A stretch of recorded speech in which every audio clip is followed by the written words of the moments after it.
Hey everyone, it's Dr. Dave. Hopefully you're all doing well and enjoying yourselves and you're out there creating those great experiences I talk about. Now certainly one of the greatest detractors to those great experiences is pain and problems. So as a healthcare provider, I can tell you the majority of people that we see when we first see them is because of a pain or a problem. And sometimes the pain is not the problem, and sometimes the problem is whatever is causing the pain is not allowing them to do what they need and want to do every day. But it's definitely encompasses pain, and it operates and revolves around the pain. So pain relief is something that we're obviously after for everybody. Some very key points when it comes to helping people with pain is to make sure they follow some very basic fundamentals, so they're not fighting an uphill battle, or they're stacking the cards in their favor to not only get out of pain faster, but to make sure that the problem or cause of the pain can be dealt with in a more efficient way. And one of the things we want to do with a pain problem is make sure that we protect ourselves or the part of the body that's in pain. So what that means is any triggers, anything that we know, if it's physical pain and we move a certain way it hurts, then we want to avoid that movement.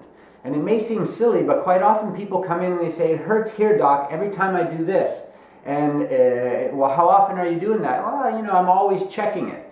And when there's pain there and you know there's pain there, there's no need to keep checking it, because every time you check, it can aggravate that problem and it just perpetuates it. Now, I understand the desire to see if it's getting better, but it's probably going to take a few days for it to get better. So there's no need to be checking it consistently multiple times an hour, for example.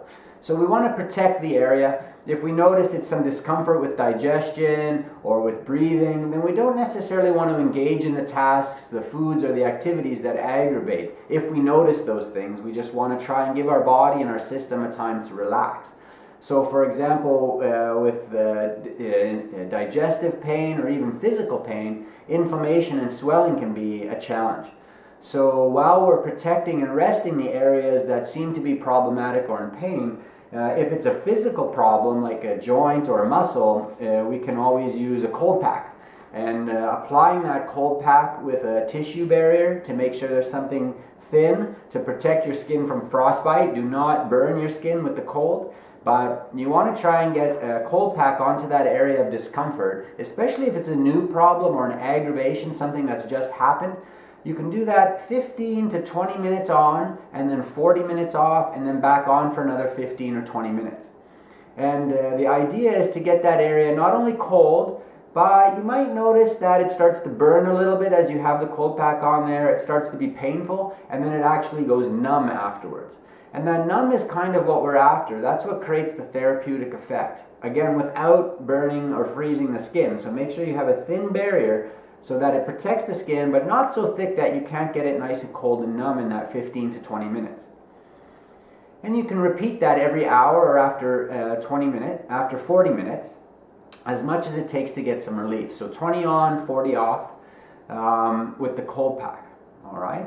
In a new aggravation, something that's just happened, an accident, injury, it's not generally a good idea to put heat on it right away. The heat might feel good, it relaxes it, but it can actually make more inflammation and swelling, which initially at the beginning part of an aggravation injury is not beneficial.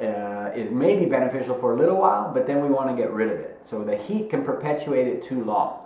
So we want to be cautious of that. So cold pack is always a good bet at the beginning, and then maybe heat later on as it continues to heal and get better. If you're uncertain, it's always good to contact a healthcare provider first. Generally, this is just an aid, basic, but anytime it's uncertain or you're not clear based on what's happened or how you feel, always consult with a healthcare provider first. That's the best thing to do. All right. Now, inflammation and swelling is not only an external thing to put on the injured part, but when people are healing, and especially if they're not getting better or they've had more of a chronic or long-term pain or ache, or a similar kind of dysfunction in one of their systems in their body, we have to control also what could be causing the inflammation and swelling on the inside. And a lot of that time it comes from multiple factors in our lifestyle. So sometimes if we're very stressed and we're busy, that can create inflammation and acidity in the body. Sometimes if our diet has a lot of starchy foods, foods that are high in sugar or can turn to sugar, if there's foods that have preservatives, they've been refined, If there's a deep fried foods, contain some bad oils instead of the healthy oils. A lot of these things can be inflammatory in nature. And there are some other subsets as well, depending on a person's individual situation and their health status and their health history, that they may want to avoid or include.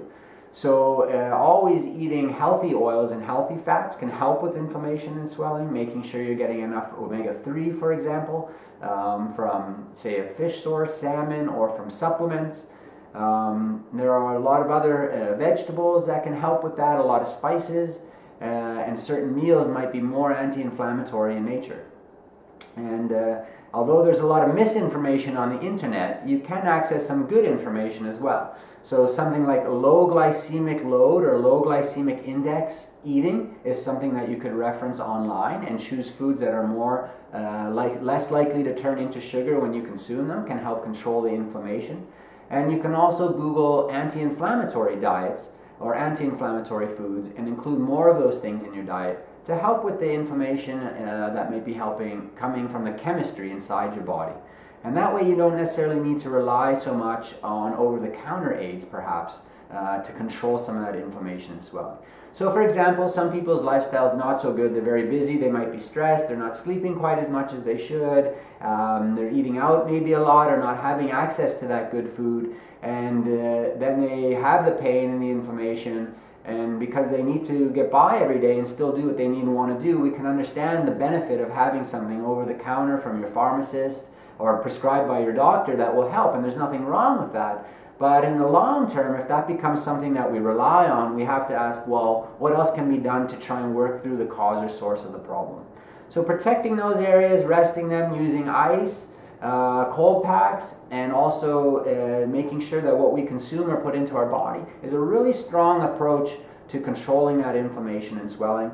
And it doesn't have to be forever, but if you have goals of becoming better, you want to work towards those, then sometimes from 2 weeks to 2 months, maybe longer, depends on your health history and your situation, you can really become strict about what goes in to help control some of that healing environment. All right? So a little longer message today, but something that I think is important for you to stay on top of. Again, these are just some general suggestions and may or may not directly impact you. Definitely not looking to diagnose or to treat anything that you're mentioning. I know your body can heal itself if you create a good environment, and these are just some of the recommended steps to doing that, but always best to work with a healthcare provider. If you have any questions about your case in particular, feel free to visit our website, drop by our Facebook page, send me a message, come by the clinic, give us a call, and we'd be more than happy to work on your situation and give you a hand. All right? It's worth the effort, it's worth the time, it's worth the investment in yourself so you can keep making those great experiences every day, and definitely I would love to help. Let me know, just reach out. Otherwise, keep doing what you're doing, do a good job, and I'll catch you next time.